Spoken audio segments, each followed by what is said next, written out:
इन दिनों एक नाम चर्चा में है। ये नाम है ज्योति मल्होत्रा का, एक यूट्यूबर जिसने भारत में रहकर भारत से ही गद्दारी की। हरियाणा के हिसार की रहने वाली ट्रैवल यूट्यूबर ज्योति मल्होत्रा ने न सिर्फ पाकिस्तान का खाना ट्राई किया बल्कि वहां की गंदी आतंकी और खुफिया साजिशों में भी शामिल हो गई। पाकिस्तान से कनेक्शन बढ़ते ही दुबई और बाली की ट्रिप भी लगने लगी। कभी मामूली सी नौकरी करने वाली एक लड़की ने हरियाणा में आलीशान घर बनवाया और साथ ही इंटरनेशनल ट्रिप की, वो भी फुल 5 स्टार होटल में रुककर। और ये सब मिला भारत से गद्दारी कर। खैर, आज एक यूट्यूबर ने देश से गद्दारी की, लेकिन एक दौर था जब एक राजनयिक ने देश की सेवा के नाम पर देश के खिलाफ काम किया था। नमस्कार, आप देख रहे हैं वॉच आउट और मैं हूं आपके साथ स्वाति से।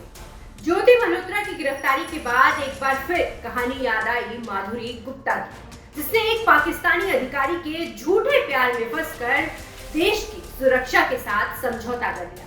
माधुरी गुप्ता कोई आम नागरिक नहीं थी, वो विदेश सेवा की ग्रुप बी की एक सीनियर अफसर थी। जेएनयू में पढ़ी थी और यूपीएससी सिविल सेवा परीक्षा पास करके विदेश सचिव बनी।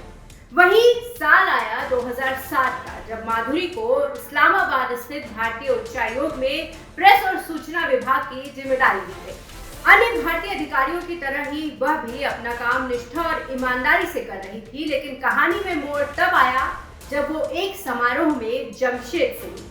52 साल की माधुरी और जमशेद उर्फ जिम के बीच बातचीत शुरू हुई और ये प्यार में बदल गया। जमशेद कोई आम आदमी नहीं था, बल्कि आईएसआई का प्रशिक्षित एजेंट था और माधुरी उसकी एक सोची समझी टारगेट थी। माधुरी का ब्रेन वॉश करके जिम ने उससे सेना और खुफिया एजेंसी रॉ से जुड़ी गोपनीय जानकारियां आईएसआई को भेजना शुरू कर दी। माधुरी का जमशेद के लिए प्यार इतना गहरा हो चुका था कि वो इस्लाम कबूल कर इस्तांबुल जाने की प्लानिंग कर चुकी थी।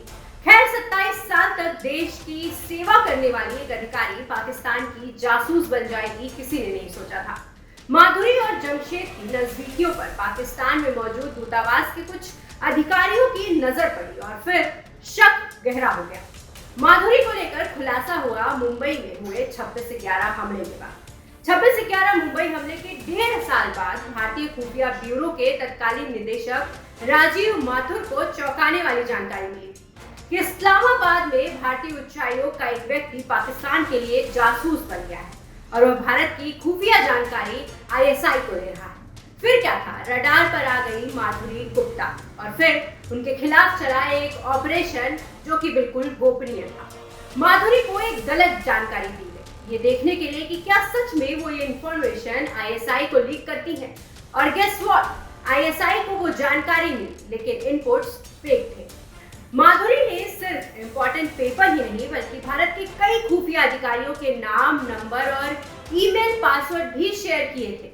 फिर क्या था, माधुरी को सार्क शिखर सम्मेलन की तैयारियों के बहाने दिल्ली बुलाया गया और वहां उसे गिरफ्तार कर लिया गया। जांच हुई, पूछताछ चली और पता चला कि भारत की काफी जरूरी इंफॉर्मेशन आईएसआई के हाथ लग चुकी है। खैर, वो दोषी पाई गई और सजा के बाद राजस्थान के भिवाड़ी में अकेली ही रहती थी। साल 2021 में 64 साल की उम्र में उनकी डेथ हो गई।